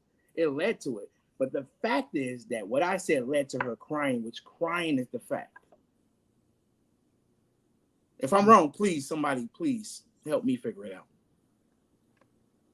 Hey, Jen, you the counselor on the show. What you think about what he got to say? Hey, real quick, Jim, before you Go go, ahead. I can't snap my fingers, Ari, but you'll get it from me. You get it from me. It's a fist pump. No, I totally get what you're saying, and I agree with what you're saying. And I think it does kind of just go back to, and I forgot what Andrea said, but she put a like a definition of truth versus fact or something like that. And so, you know, sometimes we use those words interchangeably when really there is, I believe there's a slight difference. I don't know, Obi, if you can go back to the comments, but so the thing about it, and we are in this world now where, you know, everybody is talking about, you know, my truth is, this is my truth, this is my truth. And I'm not really a fan of that. So I'm not the person to talk about that. I'm just getting ready to tell you, I'm not a fan of my truth. However, I'm sorry, I digress. But how you feel, yes, is true to you. But your feelings have the opportunity to change. So therefore, they're not concrete. I don't know if I'm mixing, you know, making anybody confused, but because they have, for instance, and I'm glad being married has just allowed me to see myself in a totally different way than I ever have in my life. And so it's not, you know, when my husband says things to me, whether you know, if it's hard to hear or he hurts my feelings, or even if I tell him, when you say that, you hurt my feelings, or when you do that, this is how I feel. Even in that, I still go back and say, and have a reflective conversation with myself. Why do I feel that way? I still put the onus on me and not him, even if he continues to do it. Now I can say, you keep doing it, so you disrespecting me. I'm trying to figure out why it's bothering me so much. That's where I am in my life. And so, you know, everybody's not there, but that's just when I entered into this thing and I decided that we getting ready to do this for the rest of our lives. My life, I had to start thinking about me, not so much him, but for me and my growth. Why is that bothering me so much? And I'm trying to figure it out. So although I'm feeling in the moment and it's factual for me, I have the capacity to change how I feel. So therefore, it's not, how I'm feeling is not concrete, because it has the capacity to change. Hey, Obi, did you find that comment about Andrea? No, I did not. I looked all the way back. I didn't see it. Are you sure the name was Andrea? On the Brajan comment, all the way to the top. She said facts versus truth. I think this is the one y'all are talking about. Yes, Fact 1 + 1 = 2. Truth, medically, 175 and 5'4" is obese. Aesthetically speaking, it's thick and looks good. Facts will say the same regardless of perspectives. Truths change based on perspective.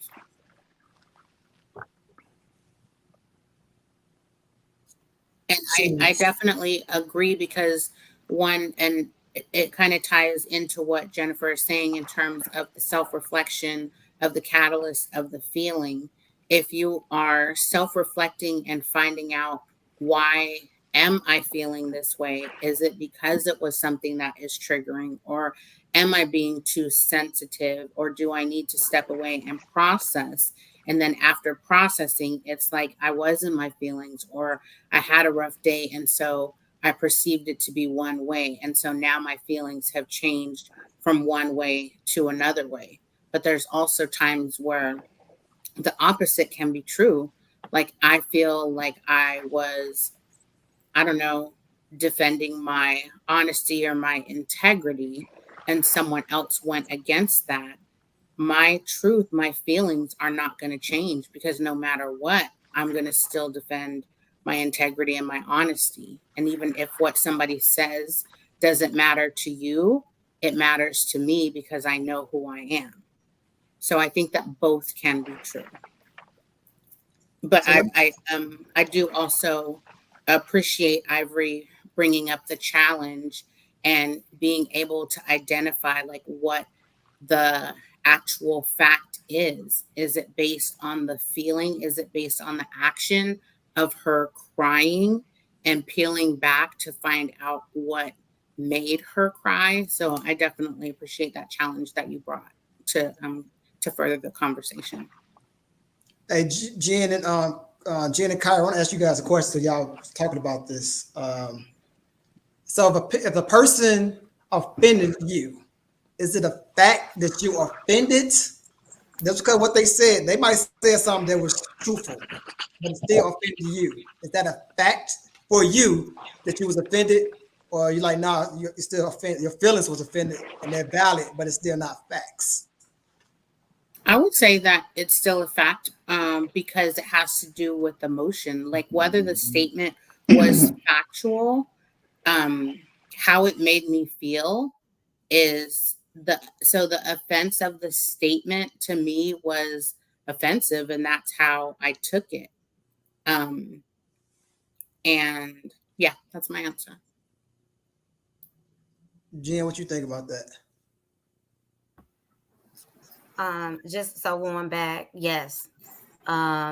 It's true that if I took it in offense, then it's true that a person offended me. But if what they said is not a fact, I mean, I could still be offended. So I mean, is that your feelings that you're offended, or that's a fact that you are offended? So now now that we're almost 2 hours into this thing, and we've talked around this, like I really now I am thinking about going back to the definition of true versus fact. And so it's true. If I'm offended, that's true that somebody offended me. But if what they said is not a fact, if it's not proven, then it's not a fact. But just because it's not a fact doesn't mean that it's true that it was offensive. Okay. I had to argue with somebody about that. That's pretty cool. So we're gonna get out of here in a minute. I want to hit y'all with a few fun facts y'all might not know, and then we're gonna get on out of here. Okay, so this is a fact. Men, it's a fact, guys. Did y'all know that men fall in love quicker than women? Obi and Ivy, did y'all know that? That's a fact. I believe that. Yeah, it to is be a fact. true. That's a fact. It's a fact. Speaking from said men experience, are in love. men fall in love quicker than women. Fact. You know why? Or why you think? I can't answer that part. I just know it's a fact. I can't go into detail. Hey, that's another conversation, another podcast. I had another podcast, but it's a fact. Every man I know falls in love with their woman, tells their woman they love them before the woman tells her. Yeah, that's a fact. Well, the reason why it's a fact is because we are more visual than women. That's why we fall in love quicker, because we visual creatures. Now, a woman can have a not so I'm gonna say not so looking guy. Oh, is it really love then? I don't know. This is what the numbers say. I think since you going straight to visual, is it really love? Okay. Yeah, that's a fact. We planning kids and everything. Building a house, white picket fence and everything. Hold on, y'all. We got a caller. Then we're gonna come back to that. Then we're gonna get out of here. Caller, what you got to say, real quick? Hello. I just wanted to chime in really quickly and say, I feel like it depends on the situation that we're in and who we're dealing with, and the maturity of everyone involved as far as feelings go. That's all. Thank you, caller. We appreciate that. Thank What y'all think about what she just said? Obi? Okay. Still trying to process it. I'm still trying to process it. Sheena D, what you think about what she just said? Like, Sam, I'm gonna get y'all out of here in about 2 minutes. I mean, she mentioned one of the key words that Jennifer and Kyra, and I think that we've all discussed, throughout the podcast, which is maturity. And when it comes to, conversating and trying to figure out people's feelings and what's facts, yes, maturity plays a role with that. And I also had a question going back to this last fact that you gave with men falling in love, quicker than women. If that's the case, why does it take some men so long to make things official, propose, things like that? If y'all, are the first to fall in love, why are you dragging your feet? Ivory, go ahead. We're gonna have to add another podcast. This might be a part 2. This gotta be a part 2. I'm about to tell you the truth. Hold on, Ivory. Don't even tell her the truth. We gonna do a part 2, y'all. We doing a part 2. You know what? It's gonna be a part 2 because it's gonna get real deep and real funky. And I got some more percentages for y'all. All you men, y'all think y'all know, but we don't know. Hey, tonight has been a great show. Like I always say, we need more conversations like this, especially in our community. I say it every week, but I really mean it because it's one thing is Sheena, Jennifer, and Kyra talking amongst themselves, and me, Ivory, and Obi talking. But it's another thing when I'm hearing what a woman had to say, and a woman hearing what a man had to say, and we can really dive deep into stuff. Like right now, we all about to wax deep. Ivory's about to wax deep for the ladies. Hey, but we definitely gonna do a part 2, y'all. So be on the lookout for a part 2 to this facts are not feelings, and it might even go deep into that. What is love? Woo! Hey, come on, Jen. So I hope everybody come back for the part 2. The same crew right here on the part 2. Jen, what you think about tonight's show? I really had a great time. Thank you so much for inviting me, having me, everybody on here, all of your opinions and your knowledge that you gave. It's really been a blast. Thank you all so much. Sheena D, what you think about tonight's show? It's been great. It's been fun. Just learning from everyone, different perspectives, on both sides and getting different points of views to, just get out there and have that discussion. That's, what's important, and everybody being understanding and open to, what the other person is saying and being receiving it. And also Ivory and Jennifer, sending you both lots of love, prayers, love and light. And, just continue to give yourself grace. And thank you for having me on. Brother Ivory, what you think about tonight's show? Man, it was great, man. I appreciate the opportunity. I didn't know exactly, how it was going to go, what I was going to get out of it. But I definitely got a great experience, man. Great knowledge, great panel. And it was great to see and hear, other people's perspectives. So that was great, man. I appreciate it. Right. Kyra, what you think about tonight's show? I thought it was amazing. I appreciated the guest and you all's input and conversation. I think we visited a lot of things from clinical to psychological to systemic and everything. So it was a well-rounded conversation. Appreciate all the feedback in the chat. Some really great things were lifted up. So looking forward to the next podcast. Thank you all. All right, Obi, what you got? Jen, you ain't really ready to hear what's love when it comes to men. So I'm going to leave that alone. I'm going to leave it alone for now. We don't have enough time. And Sheena D, hey, we base our decisions based off of facts and not feelings.